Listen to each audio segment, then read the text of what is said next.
नागपूरमध्ये आता E taxi धावणार आहे। संपूर्ण देशातला हा पहिलाच प्रकल्प असून त्याची सुरुवात दळणवळण मंत्री नितीन गडकरी यांच्या वाढदिवसानिमित्त झाली।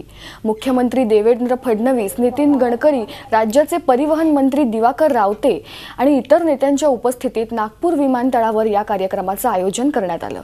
कुठल्याही प्रकारच्या पेट्रोल पदार्थांचा यात वापर होणार नसल्याने प्रदूषणमुक्त वाहनांकडे ही मोठी वाटचाल ठरणार आहे।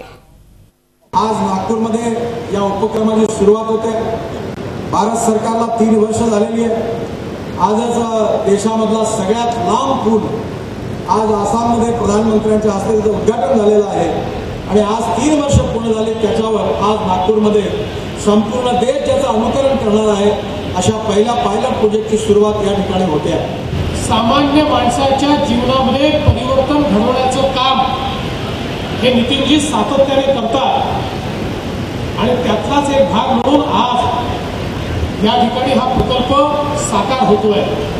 मी ओलाचं, महिंद्राचं आणि इतरही जे सगळे OEMs आहेत या सगळ्यांचं मनपूर्वक या ठिकाणी अभिनंदन करतो की ही जी पार्टनरशिप त्यांनी तयार केली आहे याच्यामुळे सामान्य माणसाला फायदा होईल आणि यातनं प्रदूषणाचा नाश करण्याकरता खूप मोठ्या प्रमाणात आपल्याला त्या ठिकाणी बळ मिळेल।